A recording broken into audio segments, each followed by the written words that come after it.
Ahí está. Está grabando. Bien.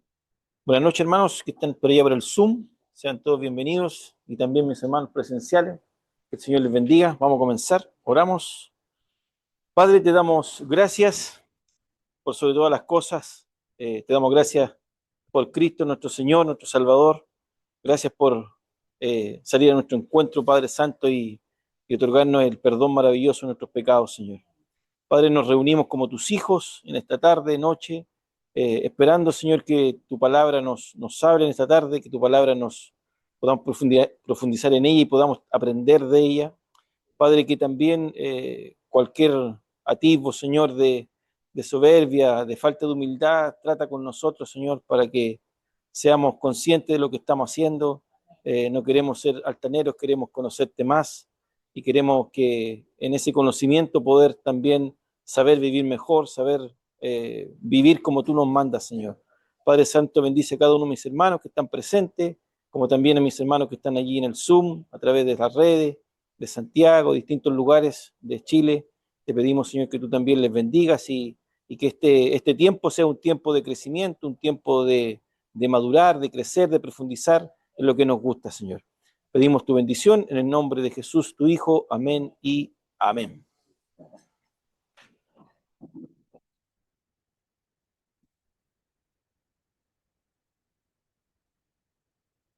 ¿Ahí se ve la pantalla?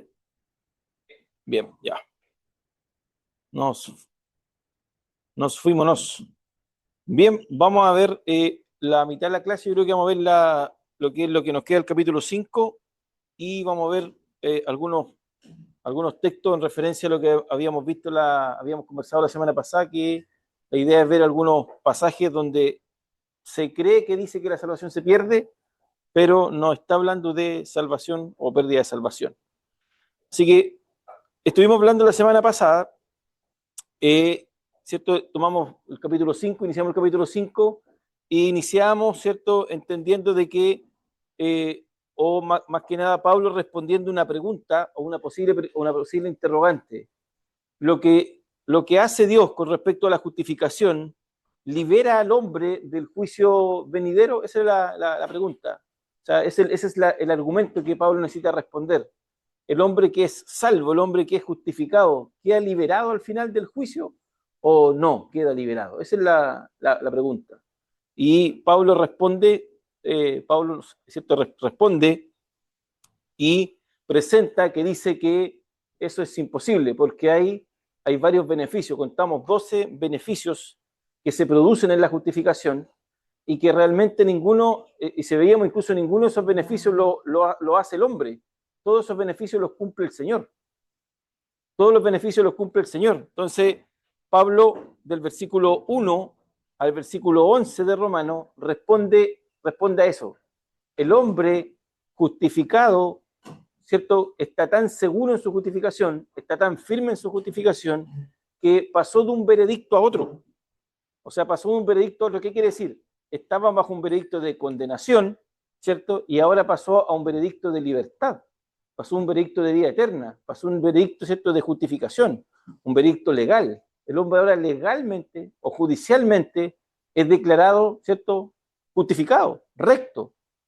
Entonces, en esa nueva declaración, esa nueva declaración es indeleble, no se puede destruir, nadie la puede, ¿cierto?, socavar, nadie puede moverla, nada. O sea, está tan firme que Pablo dice que está firme, o sea, porque se cumplieron varios beneficios, ¿cierto?, que no estaban, porque en el otro veredicto no podía, ¿cierto?, el hombre, lo único que tenía era condenación eterna. Entonces, bajo ese veredicto de condenación eterna no tenía otra salida. No podía obtener beneficios, por así decirlo. Pero siendo justificado en la justificación, ¿cierto?, que es hecha 100% por Dios y plenamente por Dios, y cuando entendemos que es Dios, ¿cierto?, entendemos que son la Dios trino, en esa justificación que Dios otorga al hombre, el hombre queda, ¿cierto?, totalmente firme, asegurado.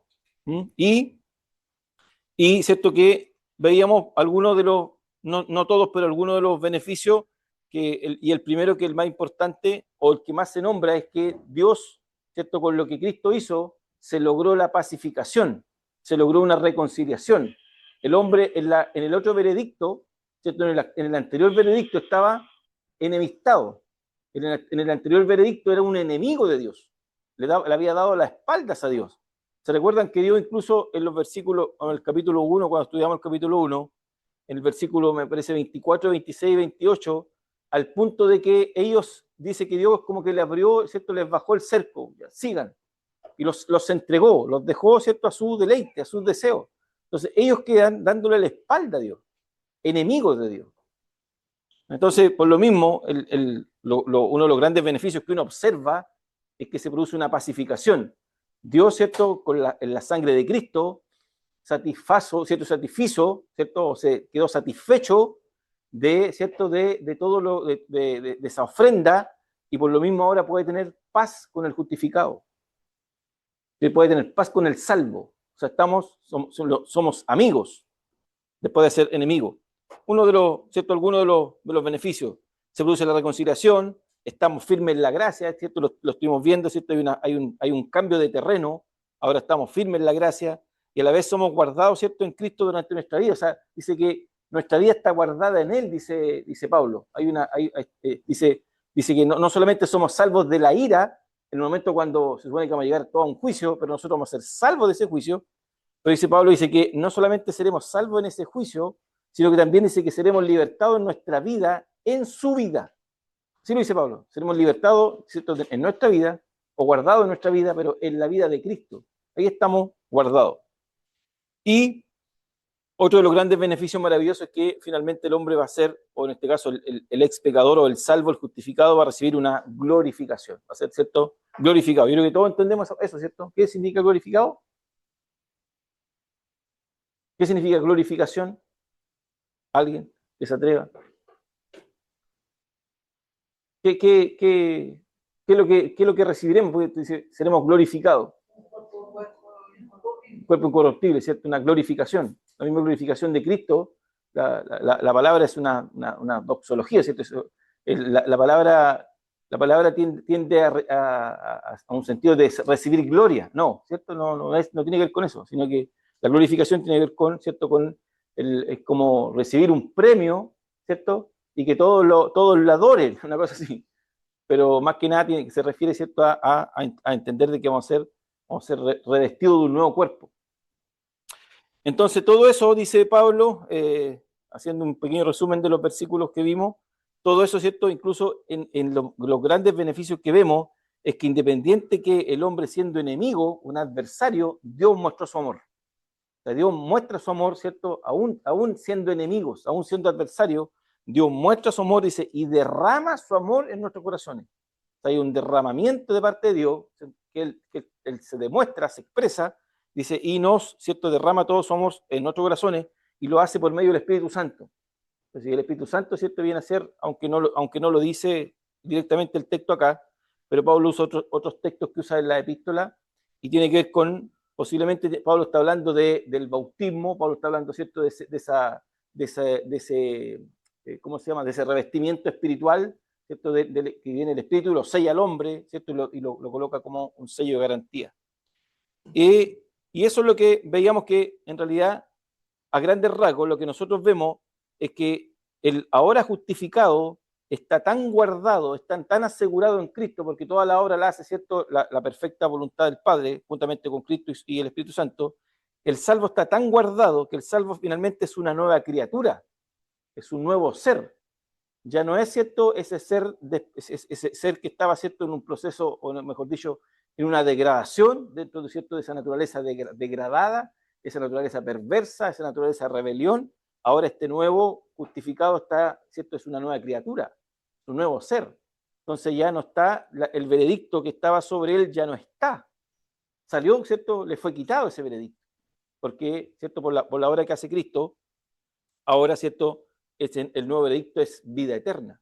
Ahora, un punto importante, que, bueno, aquí lo vamos a ver más adelante, pero entonces, ahora, ¿qué hace Pablo? Entendiendo que ya presentó los beneficios, ¿cierto? Que están, donde afirma que el salvo no va a poder, ¿cierto? No va a ir a juicio, perdón, no va a ir a ira, no va a recibir, ¿cierto? Una condenación, sino que una vida eterna. Entonces, Pablo ahora quiere decir que cuánto costó, o mejor dicho, dónde está la base de esa justificación, o dónde está la base de esos beneficios, mejor dicho, dónde está la base de esos beneficios, o cómo se ejecutaron esos beneficios, o en quién están esos beneficios, dónde se originan, dónde está la base. Y para esto Pablo, al menos lo va a hacer de aquí del versículo 12 al último versículo del capítulo 5. ¿Qué va a hacer Pablo? Va a usar un contraste de dos personas, ¿cierto? De dos personas, y este contraste lo va a tratar de entender para mostrar lo siguiente.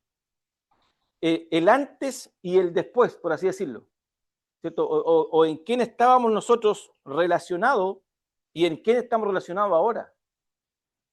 Porque la primera parte ¿cierto? Del versículo 1 al 11, la primera parte tiene que ver, ¿cierto? Con que el salvo ya no va a juicio de la ira, ¿cierto?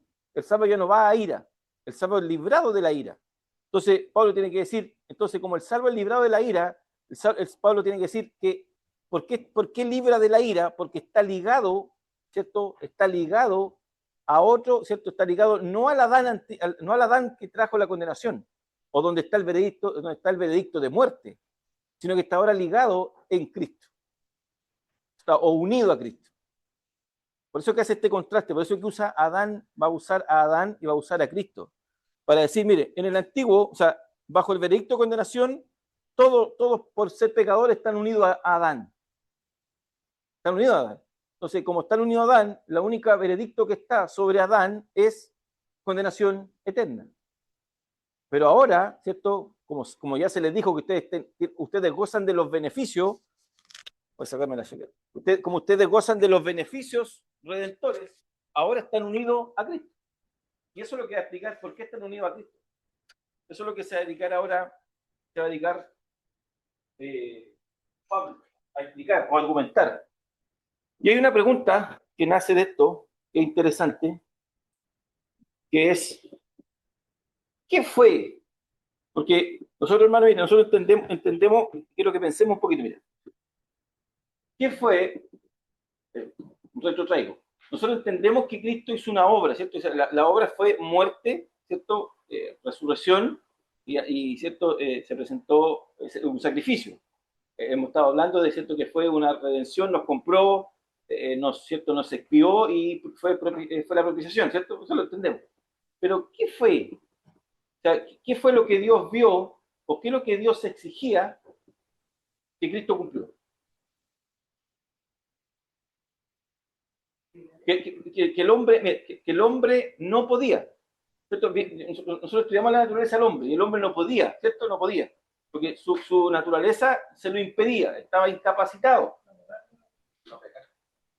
Claro, no pecar, ¿cierto? Pero tenemos que tratar de definir un poco eso para que entendamos, porque la idea es que de forma sencilla nosotros entendamos qué hizo realmente Cristo, ¿cierto? Que todo lo que hizo, Dios lo aceptó.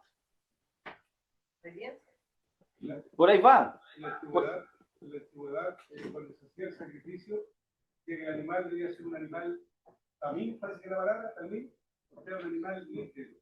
De Cristo, la integridad. Por ahí va, se aguanta, mire, por ahí se explica, mire, obediencia, ¿cierto? Integridad. ¿Quién opina, hermano? No se preocupen, hay que opinar nomás. Si aquí nos equivocamos, nos equivocamos en la sala de clase, no se preocupen. Perfección. ¿Ah? Justicia. ¿Se da cuenta que cómo van saliendo? Mire, lo que el hombre no tenía, estaba incapacitado por su pecado, Cristo sí lo tenía.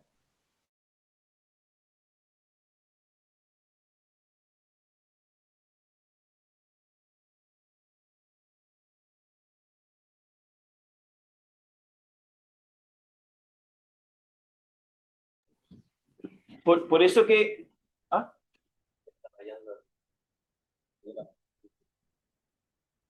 ¿No? Ah, ya, pero no importa. No, sí. Sí, no se preocupe, sí. Entonces ¿se entiende? O sea, Cristo hizo lo que el hombre no podía. ¿Se da cuenta que, porque nosotros entendemos, entonces, hermano, el Señor murió por nosotros, lo entendemos, Cristo murió por nosotros, ¿cierto? Pagó la deuda, ¿cierto?, de nuestro pecado, en la cruz del Calvario, se produjo el sacrificio, ¿cierto? Su sangre su sangre es el pago, Dios, ¿cierto?, se satisface de su ira, retiene la ira y nos declara justo. Es técnico, pero tenemos que observar mucho más allá, porque el hombre no podía sacrificarse, el hombre no podía, ¿cierto?, hacer un sacrificio. Pero el hombre, ¿por qué? Pero el hombre tenía problemas, tenía incapacidades. ¿Y cuáles son esas incapacidades? Que el hombre no podía estar en una perfecta rectitud delante de Dios. No podía. El hombre no puede. Entonces, por eso que el hombre cuando estudiamos el capítulo 3, ¿cierto? Cuando decía que está destituido de su gloria, austeros es la palabra, ¿cierto?, que vimos, está incapacitado, no puede, no tiene la capacidad. Entonces, Cristo sí tiene la capacidad. Entonces, lo que logra Cristo no lo podía lograr el hombre. Entonces, ¿cuáles eran esas capacidades? Jesús tenía ¿cierto? Una intachable conducta moral, una intachable conducta ética. Cristo tenía una rectitud que nadie más tenía, ni los jueces tienen. Jesús tenía una justicia, ¿cierto?, que es inalcanzable. Por eso es que el autor por ejemplo, Daniel dice que Cristo, cuando Cristo, en la profecía que recibe Daniel en el capítulo 9, dice que Él traerá la justicia perdurable. La justicia perdurable, o sea, porque Él es la justicia, no importa si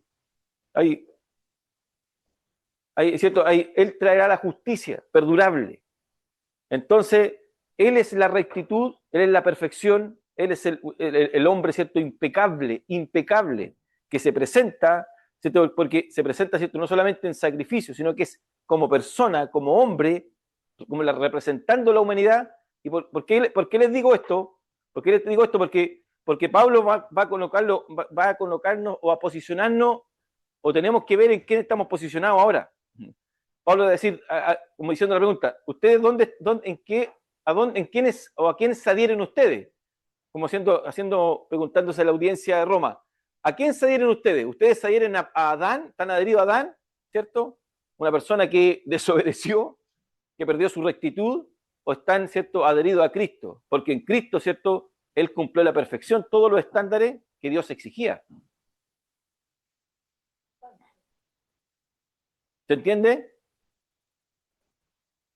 Entonces, y esto, Pablo, bueno, en realidad el tecnicismo es cabeza federal o representantes federales, o sea, son los dos representantes. Hoy día el mundo está bajo uno de los dos, ¿o no? Claro. Claro, o está bajo el veredicto de Adán o está bajo el veredicto de Cristo. Claro, esos son los dos, en este minuto, esos son los dos, los dos veredictos que aún existen. El justificado está bajo el veredicto de Cristo. El no justificado está bajo el veredicto de Adán. Está condenado. Sigamos. Entonces Pablo presenta estos versículos siguientes, del versículo 12 al 21, y dice, por tanto, como el pecado entró en el mundo por un hombre, y por el pecado la muerte, así la muerte pasó a todos los hombres, por cuanto todos pecaron. Pues antes de la ley había pecado en el mundo, pero donde no hay ley no se inculpa de pecado. No obstante, reinó la muerte de Adán hasta Moisés, aún en los que no pecaron a la manera de la transgresión de Adán, el cual es figura del que había de venir. Pero el don no fue como la transgresión, porque si por la transgresión de aquel uno murieron muchos, abundaron mucho más para los muchos la gracia y el don de Dios por la gracia de un hombre, Jesucristo. Y con el don no sucede como en el caso de aquel uno que pecó, porque ciertamente el juicio vino a causa de un solo pecado para condenación, pero el don vino a causa de muchas transgresiones para justificación. Pues si por la transgresión de uno solo reinó la muerte, mucho más reinará la vida por uno solo, Jesucristo, los que reciben abundancia de la gracia y del don de la justicia. Así que, como por la transgresión de uno vino la condenación a todos los hombres, de la misma manera por la justicia de uno vino a todos los hombres la justificación de vida. Porque así como por la desobediencia de un hombre los muchos fueron constituidos pecadores, así también por la obediencia de uno los muchos serán constituidos justos. Pero la ley se introdujo para que el pecado abundase, mas el pecado abundó, sobreabundó la gracia. Para que así como el pecado reinó para muerte, así también la gracia reine para la justicia, perdón, reine por la justicia para vida eterna mediante Jesucristo nuestro Señor. Si ustedes se dan cuenta así, a la rápida, Pablo va haciendo un contraste de uno y de otro. A veces dice el uno y el otro, el uno y el otro. ¿Se da cuenta? Pero pero está refiriendo a Adán y Cristo. Adán y Cristo. Eso es lo que está haciendo Pablo. Pero vamos explicándolo un poquito para que entendamos. Entonces, ¿qué es lo que hace Pablo? Pablo cambia el enfoque, ¿cierto? Y empieza con un por tanto. Por tanto, y ese por tanto tiene que ver, ¿cierto? Que ya dejó claro que la salvación está asegurada. Pero ahora, ¿cierto? Necesita explicar por qué, ¿cierto? ¿Por qué está asegurada? ¿Por qué está firme? ¿Cierto? ¿Por qué está firmada? ¿Por qué está firme? Y dice que, ¿cierto? Y explica cómo comienza esto, o trata de hacer también un pequeño resumen, o da a entender, explicando, mire, acá comenzó el pecado, y por aquí, por estas partes, o históricamente entró el pecado, y entró por ¿cierto? Que es, y ahí explicando, porque ese, ¿cierto? Nos dejó a todos bajo el veredicto de condenación. Y de cambio dice, pero este otro, el don, ¿cierto? El don de justicia o el don de la gracia, vino, ¿cierto? Vino la vida eterna. Y así empieza a jugar Pablo. Y allí nos dice, Pablo nos lleva incluso a Génesis 3, que ya lo estudiamos, y no es necesario que lo retomemos nuevamente, yo creo que ya lo sabemos, ¿cierto? Génesis capítulo 3, y Pablo dice que allí en Génesis capítulo 3 fue el momento donde inició todo esto. Allí, ¿cierto? Allí comenzó todo. Allí comienza la decadencia, ¿cierto? O allí comenzó el problema. Allí está, ¿cierto? El meollo del asunto, del por qué el hombre está bajo veredicto de muerte. ¿Por qué? Y ahí explica Pablo, ¿cierto? Explica Pablo, dice que esto sucedió porque, ¿cierto? El pecado entró en la experiencia humana por Adán. Adán fue el que comete el error, y por Adán, ¿cierto? Entra, o, ¿cierto? O se produce la entrada del pecado en la experiencia humana, cosa que no había sucedido, ¿cierto? Entonces, allí Pablo, ¿cierto? Pablo da a entender que en ese minuto, en Génesis 3, ¿cierto? Cuando Adán desobedece, allí comienza toda esta tragedia. Ahí comienza la tragedia. Entonces dice que en base a eso, ¿qué es lo que sucede? ¿O cuáles fueron las consecuencias? Dice que a raíz de esa desobediencia, a raíz de la desobediencia de Adán, lo primero que se da es que se produce el pecado, se inicia el pecado, nace el pecado, ¿cierto? Opera el pecado. ¿Se recuerda? Estuvimos viendo que nosotros cuando estuvimos estudiando, estudiábamos de que fue Eva, ¿cierto? Fue Eva que en ella gatilló, pulsó, ¿cierto? Sintió atracción, se sintió tentada, tomó, comió y le dio de comer a su marido. Pero aquí Pablo lo lleva al punto, ¿cierto? Que el representante de la humanidad no era Eva, el representante de la humanidad era Adán. El primer, ¿cierto? El primer hombre es Adán y es el que representa a todos los seres humanos. Entonces, él fue el que cometió el pecado. Y dice que a raíz del pecado, ¿qué es lo que viene? Dice, en consecuencia viene lo que es la muerte. La muerte. Entonces, la muerte dice que es una palabra que en el griego significa, se nombra como tánatos, y dice que significa una separación total. Eso significa la muerte. No solamente física, sino que dice que es una separación espiritual y también eterna. O sea, cuando nosotros vemos esto, uno nos damos cuenta, ok, dice, nosotros leemos el texto, murieron, decimos nosotros, murieron espiritualmente. Sí, murieron porque se separaron de Dios. Pero después el capítulo, si uno lee el capítulo 4, vemos la primera muerte que atenta el uno contra el otro. Y se produce, ¿cierto?, el primer homicidio. Pero en el capítulo 5 uno ve una persona, vivió tantos años y murió, y murió, y murió. Y eso tiene que hacer, ¿no es cierto?, tiene que prendernos la lumbrera ahí, la pudiera decir, ¿y por qué el escritor de Moisés, ¿cierto?, en este caso, por qué está tan preocupado de decir que tal persona murió tanto y dio a luz, ¿cierto?, tuvo hijos, hijas y murió? El común denominador del capítulo 5 es que murió.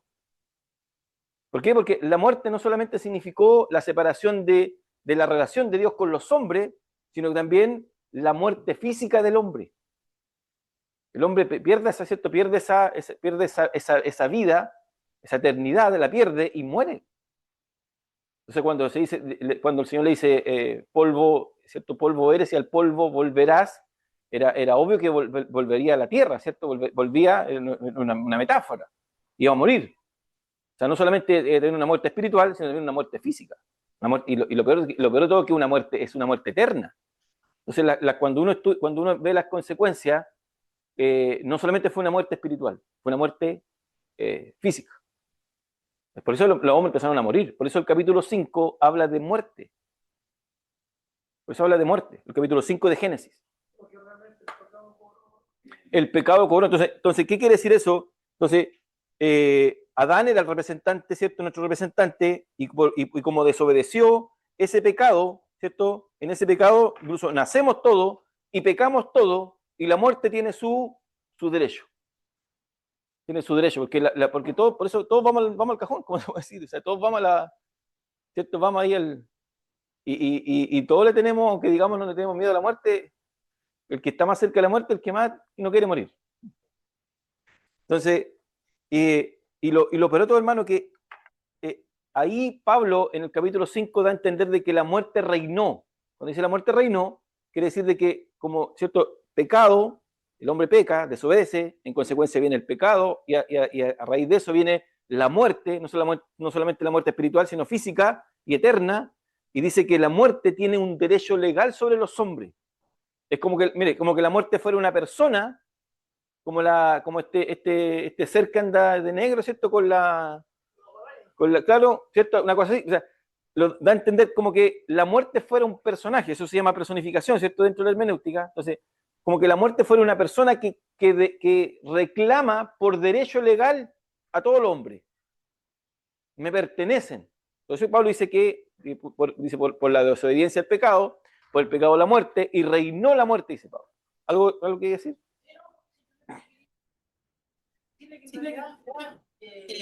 Uno nace y cuando ya tiene cierta idea de la vida, se hace normal de la muerte, se hace normal que el ser humano llega, no sé, siempre uno ve al más anciano más propenso a la muerte, pero se hace normal en nuestra vida diaria que amigos, gente conocida muere. Pero en realidad es una consecuencia que aunque nosotros digamos, ¿por qué yo voy a morir si el que pecó fue Adán? Pero resulta que la transgresión comenzó allá y hoy día nosotros podemos entender que la muerte no es algo tan simple, sino que es una separación. Claro. Y claro, nosotros a veces queremos jugar al más justo y decimos, era joven la persona, ¿cierto? Estaba lleno de vida. Entonces, claro, ¿por qué? Porque esto es causa del pecado, esto es consecuencia del pecado. O sea, el pecado fue tan cruento, tan horrible, ¿cierto? Tan catastrófico, que el hombre pierde, ¿cierto? Pierde ese honor, pierde esa gloria, pierde esa glorificación, podríamos decir, o sea, pierde la dignidad, perdió su eternidad, o sea, perdió la vida, lo que Dios sopló, el hombre por la desobediencia, ahora la muerte tiene un derecho y lo arrebata, lo quita. Hermana Susana.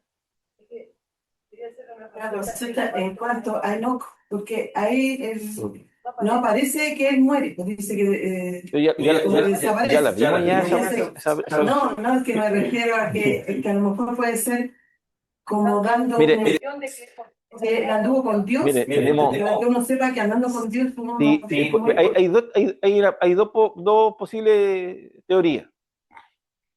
Una, que el autor esté usando una cierta metáfora, que Enoch, ¿cierto? El hecho de decir que Enoch Dios se lo llevó, es que siempre estuvo con Dios, o habitó siempre en su presencia, y Enoch, claro, en un minuto murió, pero fue, por así decirlo, el primer cristiano en la tierra.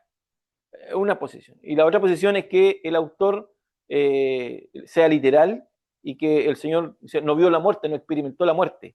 Y que dentro de no haber experimentado la muerte, ese detalle que está allí en el relato es un detalle así firme para que digan, mire, todo esto es negro, pero en Dios, o sea, todavía hay una salida, hay una luz de esperanza.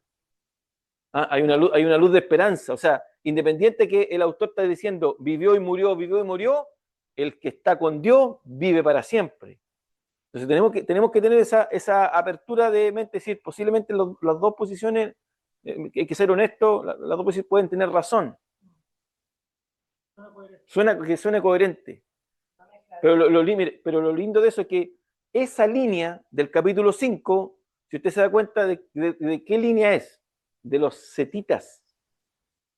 De los setitas. Y que Dios estaba haciendo misericordia con una línea de los setitas. También usamos, como se digo, el lenguaje el día de hoy. También. Sí, en vez de morir, y fue con el Señor. Fue con el Señor, fue recibido en los brazos del Señor. Claro. Se estaba dando a entender. Entonces puede ser, uno no puede decir, no, esto es así, no puede ser tan radical en la posición. Entonces, puede tener esa doble connotación. Es posible. ¿Ok? ¿Se entiende? Entonces, la muerte tiene su derecho legal. ¿Y qué pasó? De ahí Pablo dice... No cambió. Ahí sí. Entonces Pablo dice que bajo esa consecuencia de muerte, ¿cierto? Se produjo, bajo la consecuencia del pecado se produjo la muerte tenía derechos legales sobre los hombres, y Pablo lo habla sobre un reino, que la muerte tenía un reinado, tenía un poder, y dice, reinó la muerte desde Adán hasta Moisés, ¿cierto? Como que le dio un tiempo de que la muerte tenía como un imperio. Claramente, ¿por qué? Porque no había ley, porque todavía no aparecía la ley. Entonces, esto nos da a entender que la ley, incluso la ley, es a consecuencia del pecado.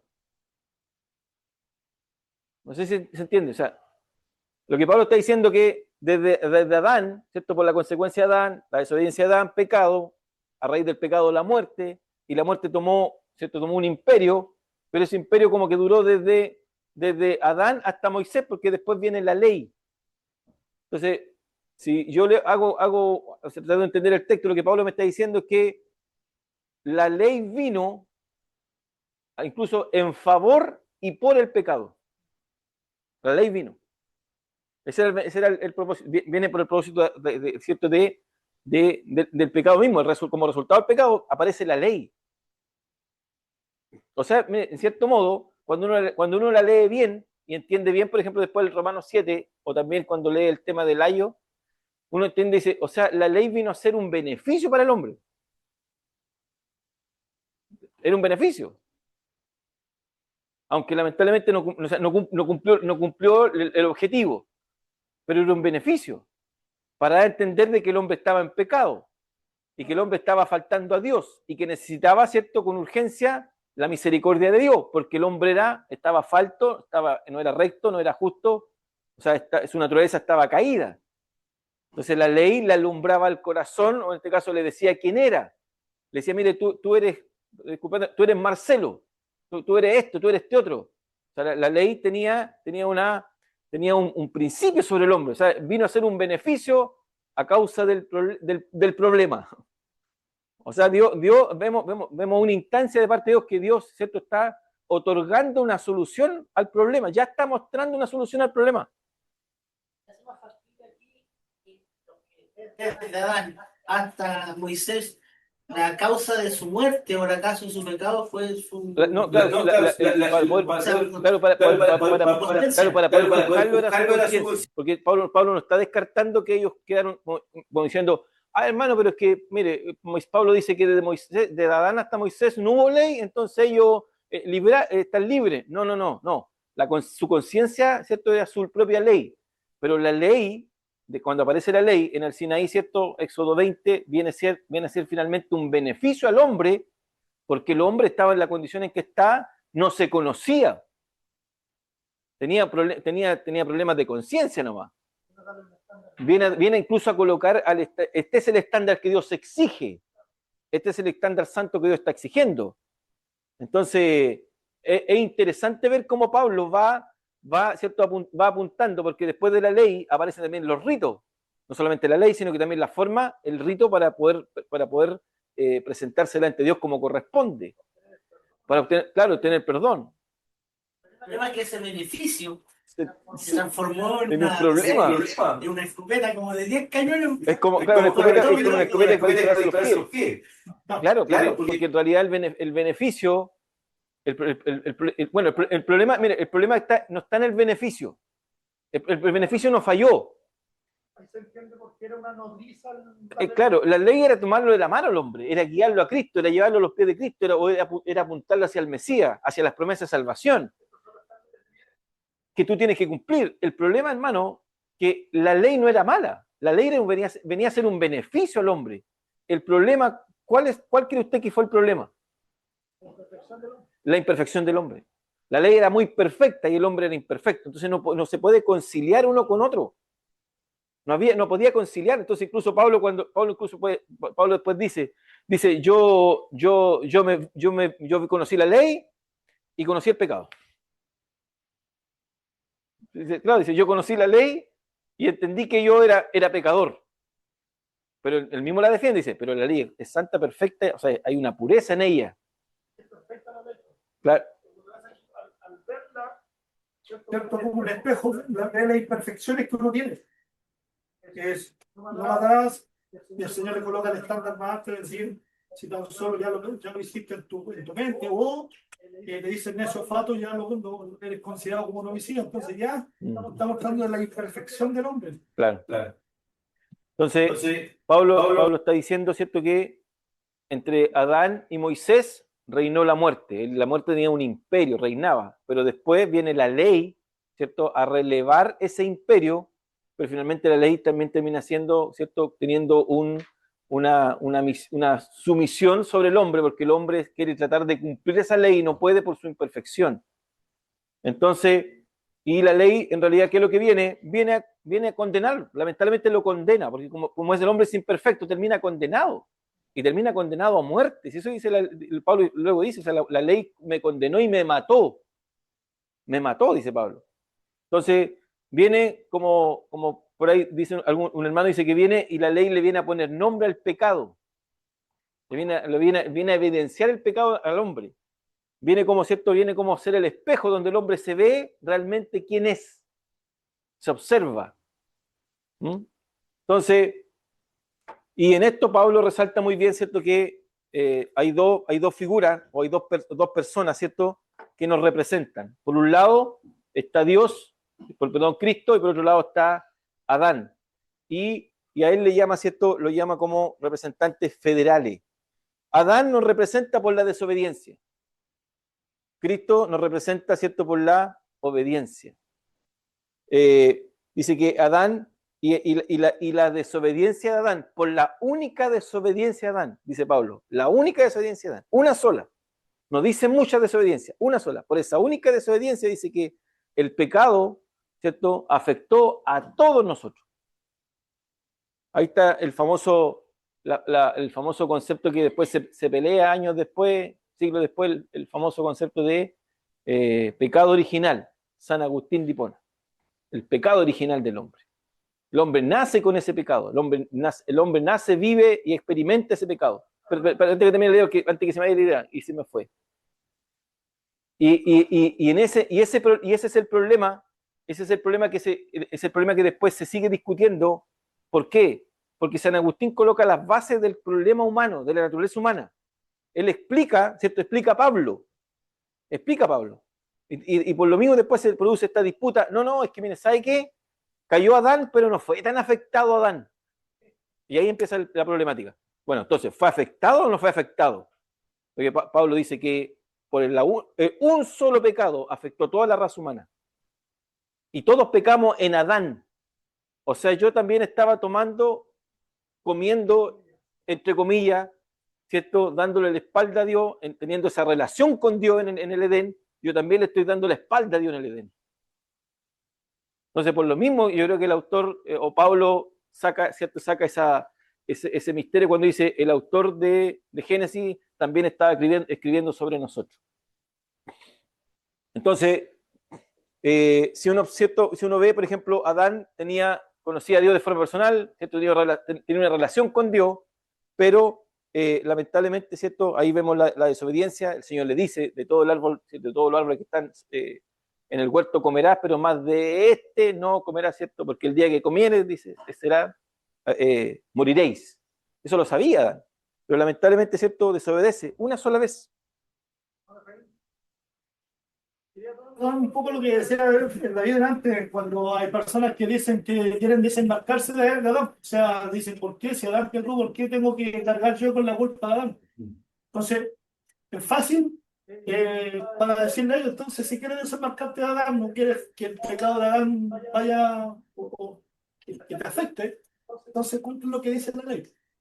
Entonces, al ver la ley, se va a demostrar que realmente está en el mismo estándar que Adán después de haber desobedecido. O sea, no se va a poder desembarcar nunca. No, no. De hecho, en el primer siglo fue así. En el primer siglo los hombres empezaron a decir necesariamente el pecado de Adán nos definimos por nosotros nacemos como santos y de aquí en adelante nosotros tenemos que ver el templo. Y ahí es donde saca Agustín de Hipona. Incluso gracias hermano, porque incluso ¿por qué empezaron a bautizar a los niños? Porque ¿de dónde viene el bautismo de niños? Para quitar ese pecado original.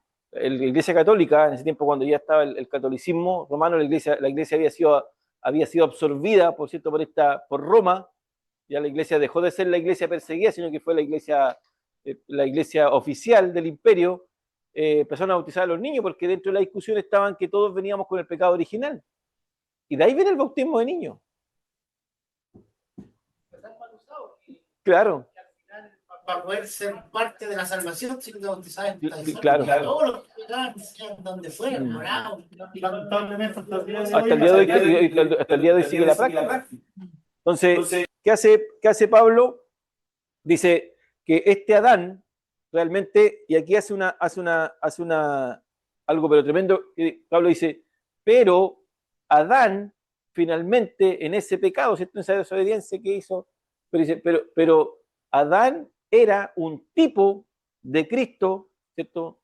Un tipo, una sombra, una figura de Cristo, del que realmente iba a venir.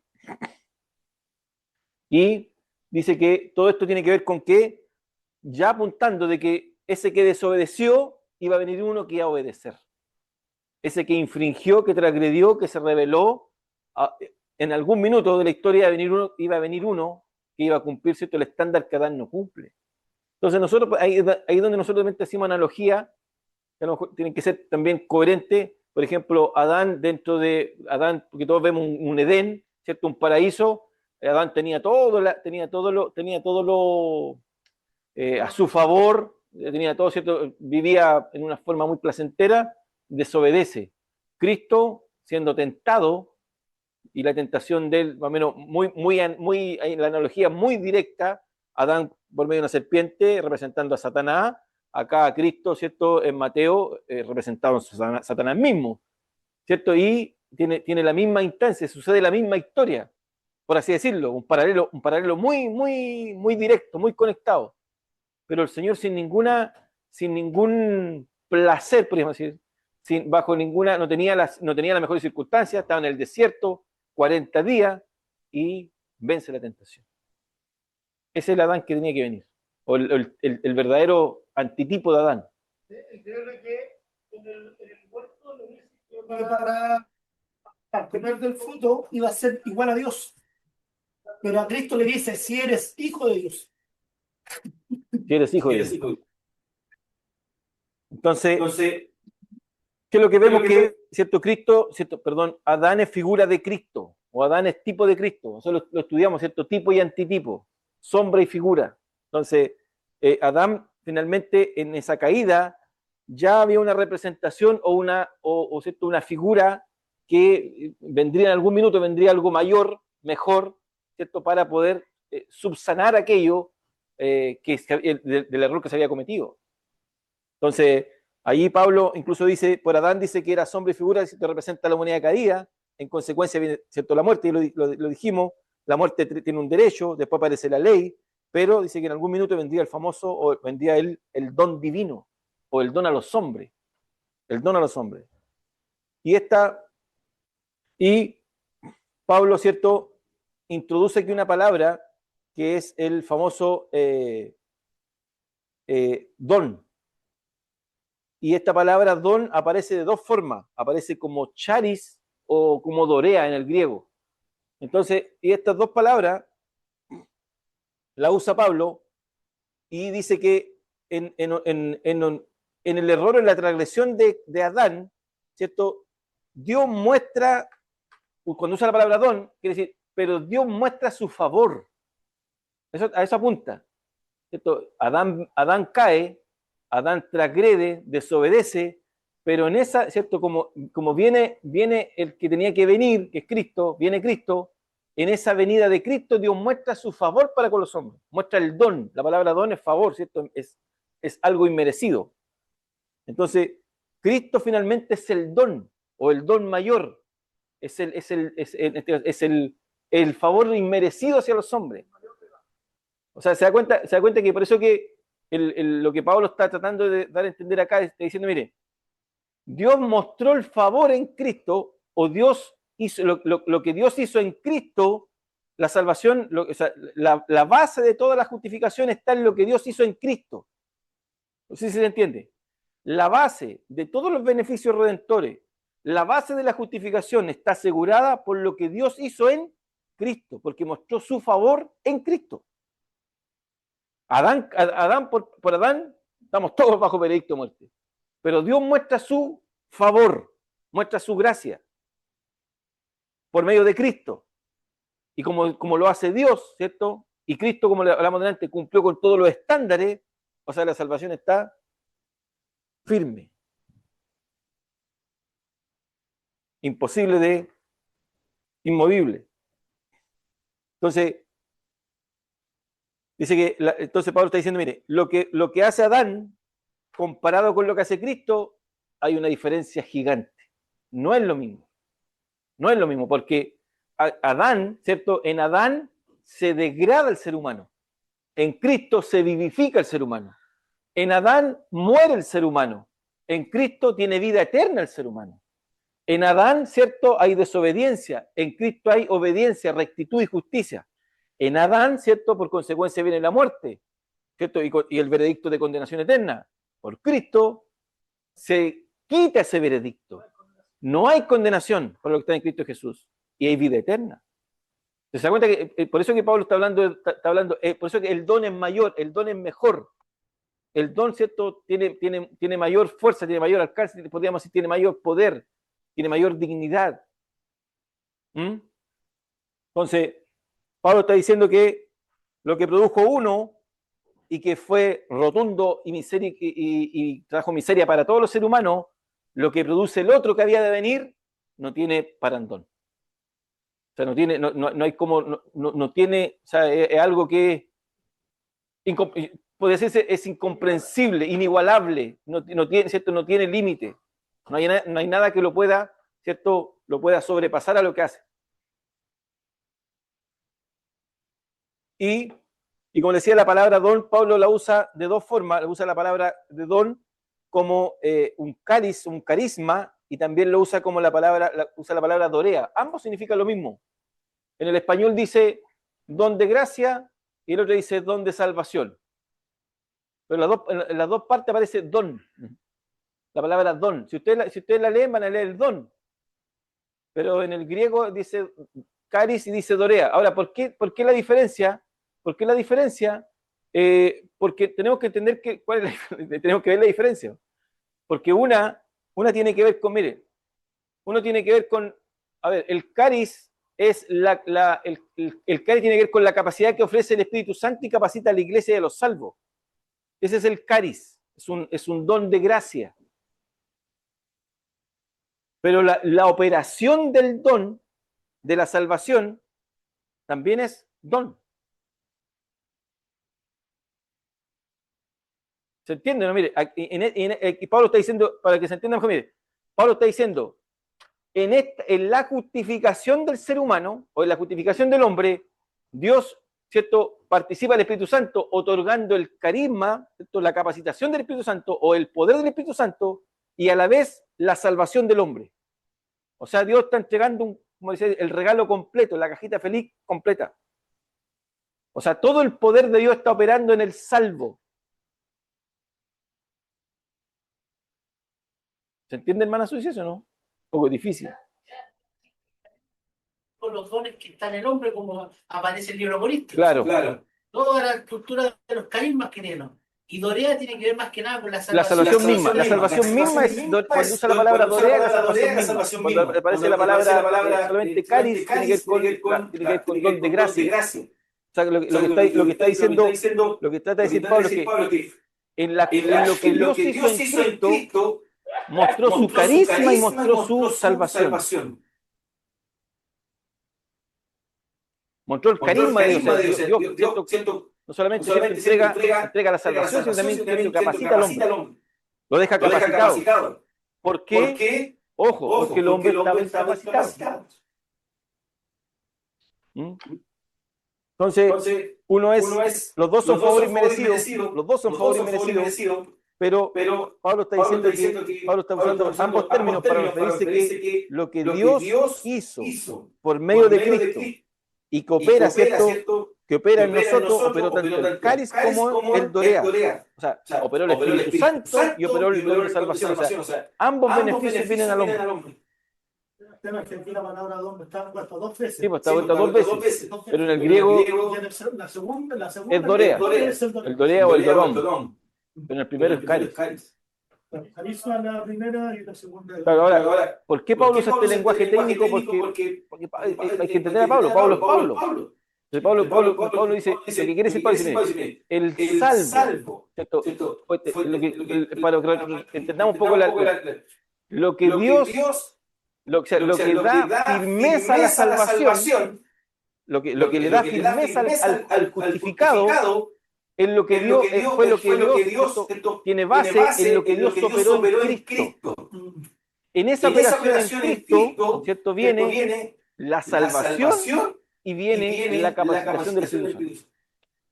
Ahí se entiende mejor. Sí, lo que hace el dorea viene del terófilo, que quiere decir que es una ofrenda o un presente, un regalo.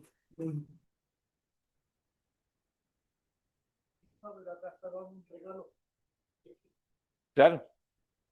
Que es Cristo, que es la salvación. Entonces, el punto de Pablo es que el punto de Pablo es el siguiente.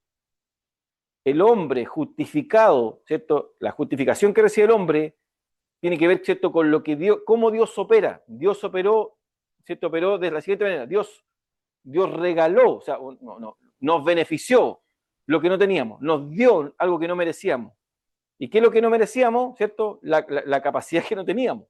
Entonces, ¿qué lo hace? ¿Cómo lo hace? ¿Cierto? ¿Opera de qué forma? Opera en Cristo, justificándonos en este caso, ¿cierto? Salvándonos y además otorgándonos el Espíritu Santo. ¿Cómo se llama?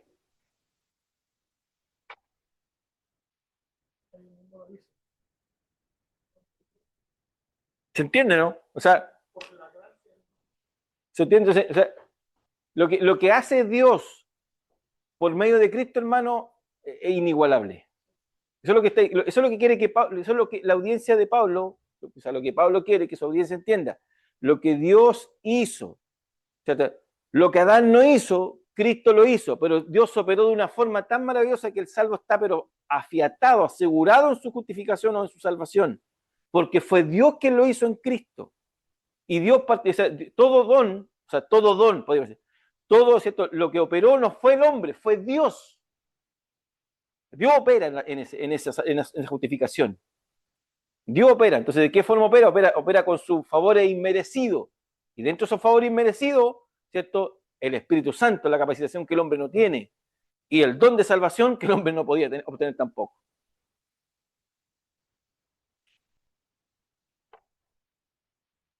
Doblemente salvo. Entonces, ¿qué es lo que hace este don de salvación que es Cristo o que es en Cristo? ¿Qué es lo que hace, cierto? Que es más, ¿cierto? Es extraordinario, es inigualable, es superior. No, ¿cierto? No opera de la misma forma como operó en la transgresión de Adán. La de Adán fue catastrófica, trajo miseria. No, el don que Dios opera a través de Cristo es todo lo contrario. Es todo lo contrario. Entonces, Adán, imagínense, Adán pecó una sola vez y en consecuencia vino el juicio de condenación, ¿cierto? Y todo el hombre bajo el reinado de muerte. Pero imagínense, el don que opera, o sea, o el don que Dios nos beneficia por Cristo, que es la salvación, dice, viene a eliminar muchas transgresiones, dice Pablo. O sea, viene a borrar la transgresión, viene a borrar la rebelión, viene a borrar el pecado. Un solo pecado ensució a todos los hombres. Un solo sacrificio, o el don que opera en Cristo a través de los hombres, borra todas las rebeliones.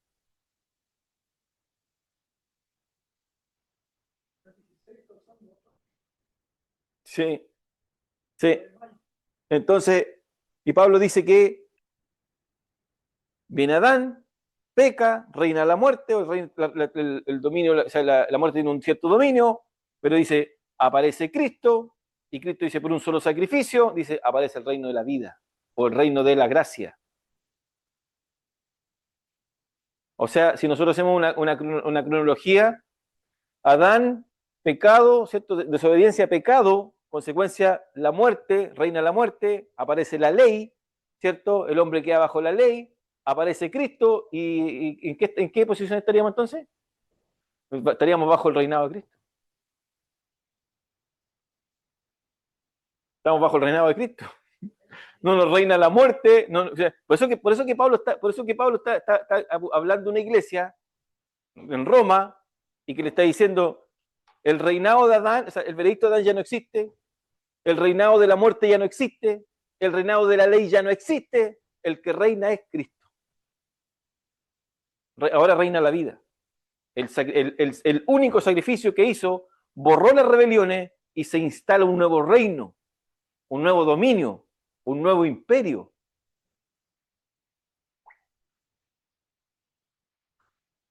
Entonces, ahí podemos tomar el pasaje de Romanos capítulo 1, versículo 16, cuando Pablo dice que no se avergüenza el evangelio porque es cierto poder de Dios para todo aquel que cree. O sea, el poder del evangelio tiene la capacidad de cambiar el veredicto, de cambiar al hombre.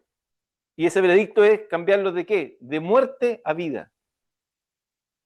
Porque ahora reina Cristo. ¿Qué hora tenemos? ¿Las 9? Démosle. Y el don de Cristo, mire, ya lo habíamos dicho, el don de Cristo o lo que Dios hace en Cristo, donde muestra este don maravilloso, anula el imperio de la muerte y anula también la ley que tenía el dominio sobre los hombres. Anula, le quita todo el dominio, ya lo habíamos dicho. O sea la implicación que tenía, ¿cierto?, el pecado de Adán en la transgresión, tenía un derecho a la muerte. Y de la muerte, ¿cierto?, cobraba, le tenía el derecho legal sobre todos los hombres. Pero viene Cristo, ¿cierto?, y le quita el dominio, le quita el derecho. Y esto está, hermano, mire, está afirmado el mismo Señor Jesucristo cuando aparece de su discípulo después de que resucita. Mateo 28, 19, ¿qué le dice? Y se acercó y les dijo, todo poder, toda potestad me es dada, ¿dónde? En el cielo y en la tierra, y debajo de la tierra. Y de hacer discípulos a todas las naciones, ¿cierto? O sea, ¿qué pasó? O sea, ¿qué pasó ahí? Se le acabó el reino de las tinieblas, se le acabó el reino de la muerte, se le acabó el reino de la ley.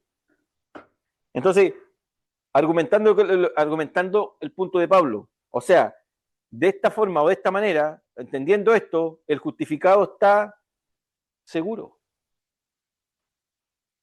Hay una seguridad en él.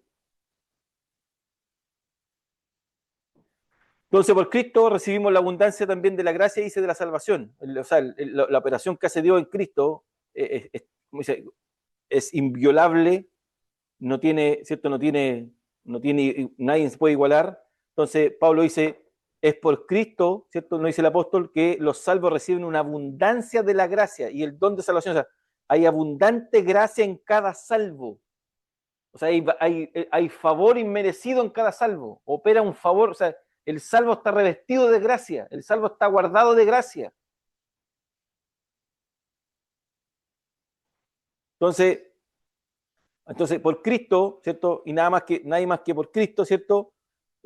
Podía venir, ¿cierto? Podía venir esto. O sea, ningún ser humano tenía la rectitud, como cuando empezamos la clase, ningún ser humano tenía la altura, ningún ser humano tenía el estándar, ningún ser humano tenía la impecabilidad, ningún ser humano, ¿cierto?, tenía una ética y una moral tan alta, ningún ser humano tenía la santidad y la perfección, rectitud y justicia que Cristo. Entonces, ningún otro ser humano podía hacerlo. No estaba el estándar. Entonces, por eso que es importante entender ¿cierto? El don de la salvación o el don de la gracia que opera Dios en Cristo y que nos benefició a nosotros. Entonces, dice Pablo, y nadie podía hacerlo porque todo el resto estaba bajo incapacidad, ¿cierto? El pecado lo tenía incapacitado, nadie podía hacerlo. Nadie podía dar el estándar que Dios exigía, solamente Cristo. Entonces, por Cristo, su justicia, su rectitud, su obediencia, su santidad, su perfección, ¿cierto? Su impecabilidad, ¿cierto? Vino a traer la justificación que el hombre no podía hacer. O sea, si eso no es gracia, ¿qué? ¿Qué es? Eso es gracia. O sea, Dios mostró su favor, ¿cierto? No mereciendo ese favor. Dios mostró, ¿cierto?, su gracia, no mereciendo, o sea, no teníamos, no era por qué. Entonces, cuando alguien dice, no, sí, ¿por qué? Como yo soy importante, por eso el Señor me vino a salvar. Claro. Entonces, para finalizar, vamos terminando esto. Para finalizar, dice, y volviendo un poquito a la ley, ¿cierto? La ley vino como un beneficio por el pecado, viene a raíz del pecado, ¿cierto? Después que Adán peca, ¿cierto? Viene la muerte reina hasta Moisés. Y dice Pablo que aparece la ley, y la ley tenía que ver, ¿cierto? Era necesaria para el hombre, eso lo hemos visto, ¿cierto? Era necesaria para el hombre, pero la ley, en vez de traer la solución a los hombres, vino en realidad a condenarlo por la imperfección del hombre, los deja bajo condenación. Y bueno, y Pablo mismo, ¿cierto? En Romanos 7 lo dice, yo conocí el pecado cuando conocí la ley, y la ley, ¿cierto? Y el pecado me atrajo, me llevó y me mató. Entonces, en realidad la ley, ¿cierto? La ley no podía otorgar lo que el don de Dios sí otorga. El don de Dios es Cristo. El don de Dios, ¿cierto? En base a la salvación que es Cristo, eso sí otorga, ¿cierto? Y no solamente otorga, sino que borra, quita el pecado de los hombres y la transgresión de los hombres. Entonces, por eso que Pablo dice, aparece la ley, y sobreabunda el pecado, claro, porque entre más el pueblo judío veía la ley, más pecaban. Y la ley entregaba castigo también, no había perdón. Claro, ahora el punto no es que la ley provocara pecar, ojo, para que se entienda bien, porque no podemos cometer ese error. No es que la ley provocaba pecar, sino que no, el hombre entre más se enteraba que había ley, o entre más se enteraba que era pecador, más pecaba. Entonces, por eso Pablo dice, habiendo ley, sobreabundó el pecado, pero en base a eso dice que sobreabundó la gracia. ¿Se entiende eso, no? Marcelo.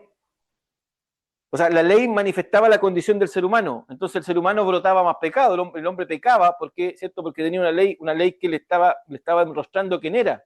Entonces el hombre parece que en conocerse en la condición de pecado, al sentirse más pecador, parece que provoca más pecado.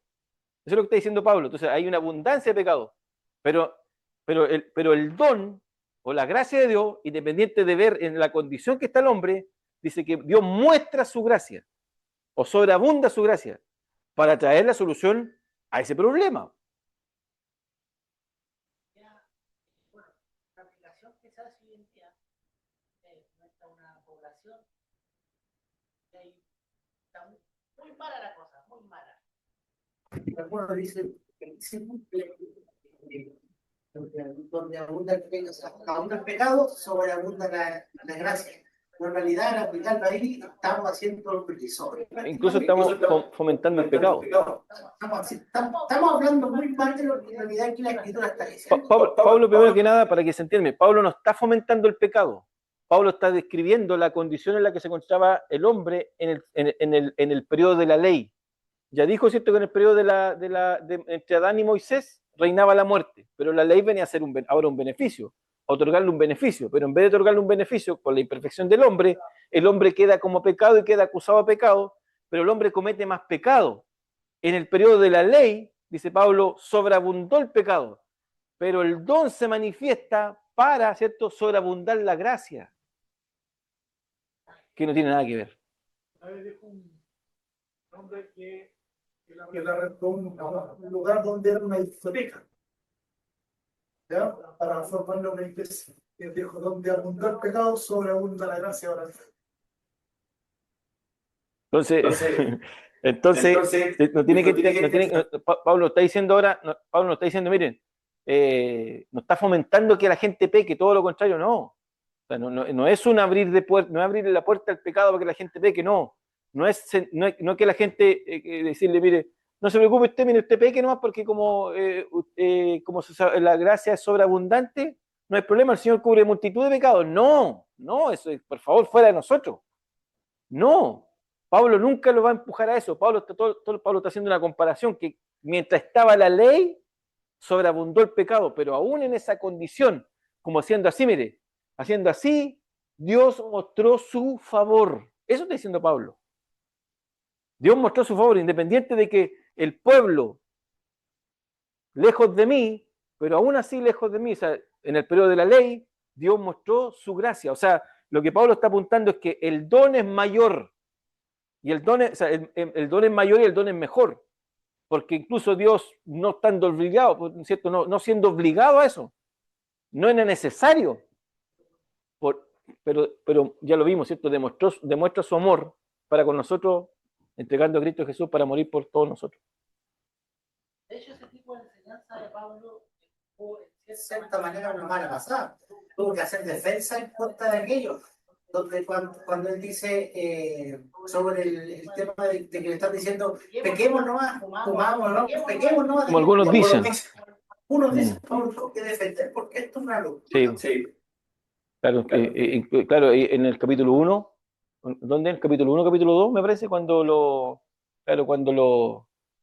dicen, algunos dicen que nosotros predicamos esto. No, dicen, nosotros no andamos predicando esto. O sea, es una calumnia, tan claro.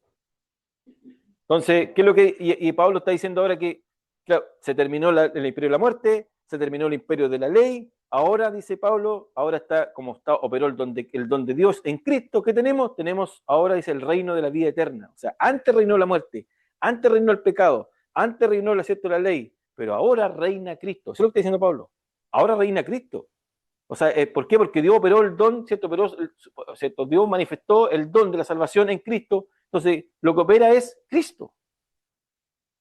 Entonces, Pablo está diciendo que Cristo, en el presente de Pablo, en aquel tiempo, ¿cierto? Siglo I, años 57, 58 aproximadamente, dice Pablo, Cristo está reinando. O sea, y Pablo está mirando, ¿cierto? Está apuntando a un reinado tanto presente como futuro. O sea, la consumación, todavía no vemos la consumación del reino.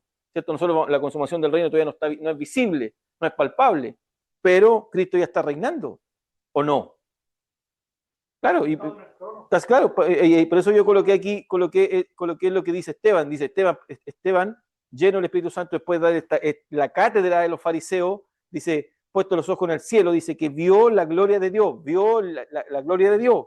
Y dice, ¿y a quién vio? A Jesús, que estaba a la diestra de Dios, ¿cierto? Usando ese hebraísmo, ¿cierto? Esa frase hebraica, vio a Cristo sentado en su trono, vio a Cristo reinando, dice. Y aquí veo los cielos abiertos, dice, y al Hijo del Hombre, que está a la diestra de Dios, o sea, teniendo la autoridad y el poder de Dios. La oración le dice que está Cristo de pie, reinando. Claro. Entonces, los capítulos 4 y 5 de Apocalipsis tampoco están en un futuro. El capítulo 4 y 5, Juan está viendo la realidad que está sucediendo en el instante cuando la iglesia está siendo perseguida. Entonces la iglesia está bajo una persecución, o va a venir la persecución, pero Juan, ¿cierto?, es transportado al cielo para ver la realidad que está sucediendo en la eternidad. Y en la eternidad dice que Juan ve a un cordero que fue inmolado, ¿cierto? Y que estaba sentado en el trono y que todos estaban rindiéndole honor, honra y gloria y alabanza y todos cantaban santo, santo, santo. Entonces eso nos da, ¿cierto? Nos da a entender de que ya no reina la muerte, independiente que hay muerte. Ya no reina, ¿cierto?, el imperio de la ley, independiente que la ley todavía sigue perfecta. Pero el que reina ahora es Cristo. Estamos en la era venidera, que para los judíos, para ellos vivían en la era presente, esperaban la era venidera, la era del Mesías. Estamos en la era venidera. o ¿cierto? Para nosotros estamos en el presente, pero estamos viviendo la era venidera, la era del reino, la del nuevo pacto.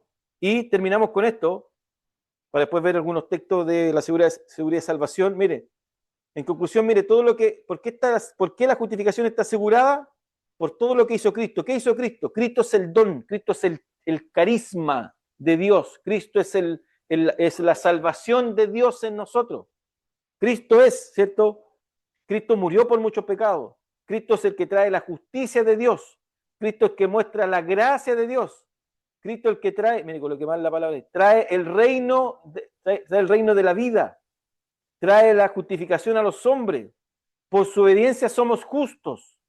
Y muestra la sobreabundancia de la gracia. Cristo muestra la sobreabundancia de la gracia. Y concede vida eterna. Todo esto es posible, ¿por qué? Por lo que vimos delante, por su vida, por su vida justa, por su vida recta, por su vida perfecta, impecable. Y además por la obra consumada, se presenta delante del Padre, ¿cierto?, en redención de nuestros pecados. Su sangre es vertida por expiación, ¿cierto? Y se hace propicio a Él para que Dios, ¿cierto?, se apacigüe su justa ira. Y no solamente sucede eso, sino que ¿qué hace Cristo? ¿Muere o no muere? Muere, pero vence la muerte. La tumba queda vacía y se cerró se cerró el problema. Se le colocó solución al problema, a la problemática. El derecho que tenía la muerte, ahora dice, ¿dónde, oh muerte, está tu aguijón? ¿Dónde está? Pablo se ríe, ¿no? ¿Dónde está muerte tu victoria? ¿Dónde muerte está tu aguijón? O sea, Pablo se ríe, se burla, hace una mofa para entender de que Cristo resucitó. ¿Y qué hace Pablo? Dice, nosotros lo vimos y lo vieron más de 500 personas. Y si no fuese así, dice, vana sería nuestra fe. Nosotros creemos, esto sucedió, venció la muerte. Y si venció la muerte, le quitó el imperio a la muerte. Porque la muerte no pudo retenerlo, no tenía el poder para retenerlo, no tenía el imperio para retenerlo. Lo que la muerte podía hacer legalmente con los hijos de Adán, Cristo le cambió el veredicto. Le dejó la puerta giratoria, le sacó los quicios a la muerte, ¿cómo se llama? Al Hades. Y le dijo, ¿dónde está tu imperio? ¿Dónde está tu historia? ¿Dónde está tu derecho? ¿Dónde está, cierto, el derecho legal que tiene sobre los hombres? No está. Entonces ahora él puede reclamar sobre sí los que le pertenecen a él, porque él tiene el derecho también y el poder sobre la muerte. O no, porque él lo dice en Juan, dice, yo mismo me voy a entregar. Yo tengo el poder, ¿cierto? Incluso sobre la muerte. Claro. Gracias a Cristo. Gracias sean dadas a Cristo. Esa es la primera parte de la clase, porque después viene otra con la seguridad de salvación. Voy a leer un mensaje por aquí. Nuestro hermano, hay varios mensajes, dice mi hermano Samuel Urra, dice, hola mis hermanos, qué gusto saludarle una vez más, Dios les bendiga junto al hermano Efraín, el hermano Howard Hernández, nuestro hermano de Venezuela, saludos y bendiciones para todos hermanos y familias, Dios te bendiga, profe Efraín, gracias hermano. El hermano Brian,